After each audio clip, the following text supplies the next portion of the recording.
సరే ఇప్పుడు నాకు అర్థం కానిది ఒకటి, ముస్లిములు మన ఆలయాలపైన దాడులు చేసింది, అది మన ధార్మిక విధ్వంసానిక, ఆదాయాన్ని దోచుకోవడానికి, సంపదను దోచుకోవడానికి? రెండు సార్, వాళ్ళకి రెండు.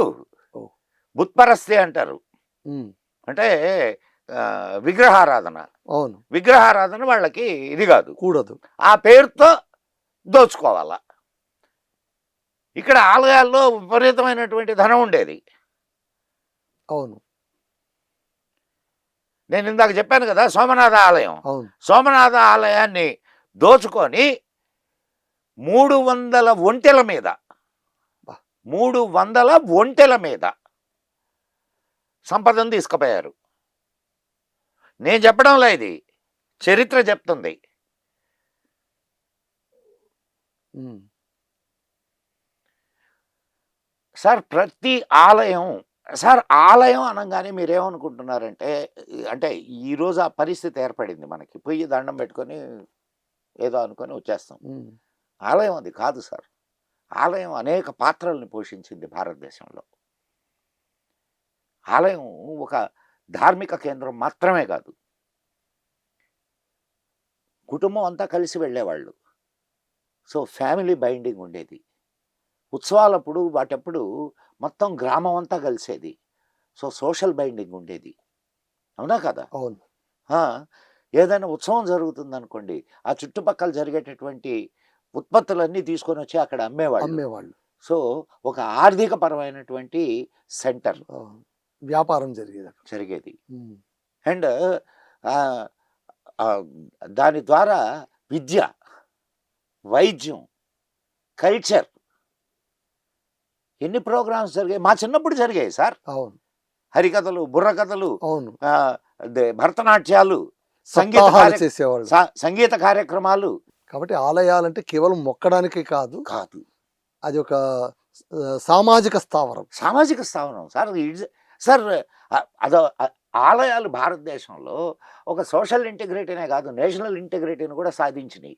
సార్ ఇప్పుడు ఆలయాలు, మన పురాతన ఆలయాలు కూడా పెద్ద పెద్ద ట్రెజర్స్గా మారిపోయాయి అప్పట్లోన, పూర్వకాలంలో. ఆ సంపదలు సార్ ఇప్పుడు నేను ఒక చిన్న విషయం, మధు గారు మీరున్నారు, మీరు ఓ బ్రహ్మాండంగా ఇప్పుడున్నంత భయం లేదు అప్పుడు. అవును, భయం లేదు మీకు. మీ దగ్గర బోలెడ్ డబ్బు ఉంది. డబ్బు అనేది అసలు మీకు ఒక ఇది కాదు. ఏం చేస్తారు? ఇప్పుడు ఒకసారి బాగా డబ్బున్నోళ్ళు తిరుపతికి వెళ్తే ఏం చేస్తున్నారు? హుండీలో వేస్తారు. తిరుపతి స్వామికి వజ్రాల కిరీటం చేయించారు. ఎట్లొచ్చినాయి? అన్నీ నీ సంపదే కదా. అవును. ఒక హిందువు తన అవసరాలకు పోను తక్కిన ధనాన్ని ధార్మిక కార్యక్రమాలకు ఉపయోగించేవాడు. ఓకే.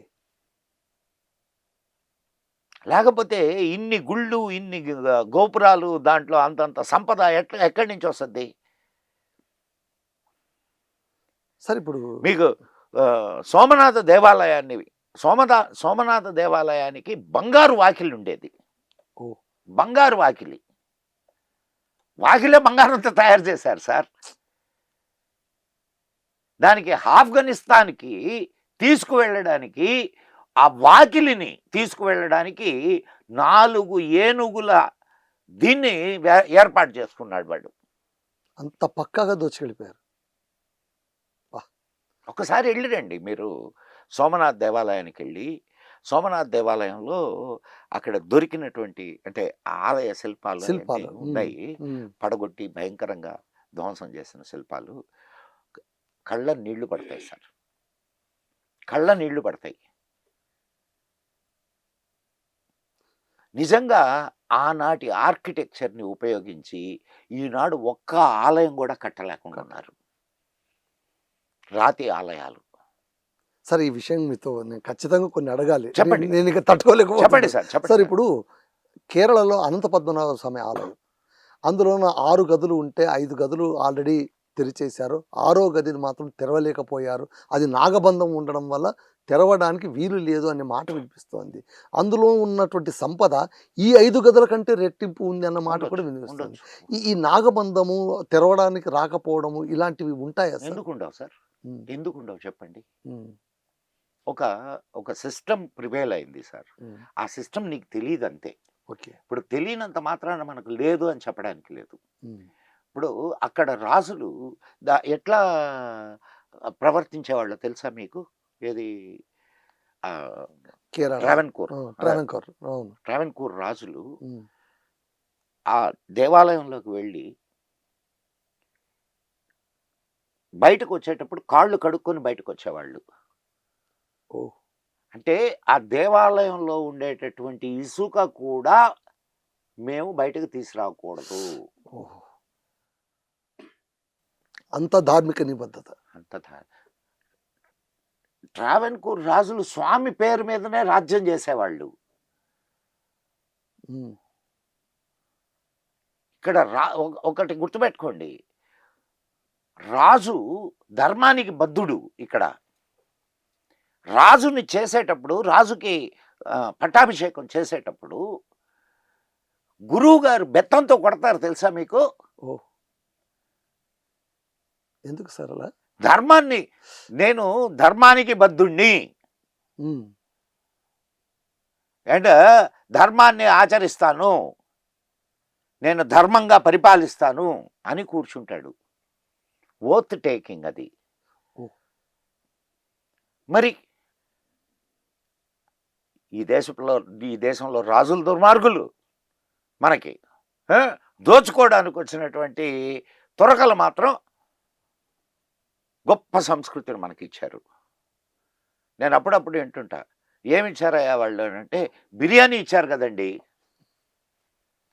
నిజమే కదా సార్? బిర్యానీ అయితే ఇచ్చారు కదా. ఇచ్చారా? ఎక్కడి నుంచి వచ్చారు సార్ వాళ్ళు?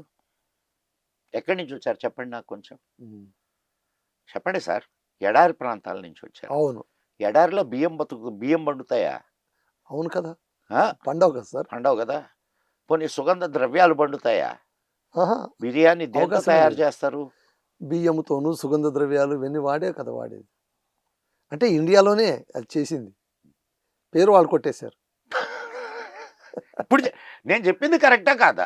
ఇప్పుడు నాకు అనిపిస్తుంది సార్ మీరు చెప్తూ ఉంటే.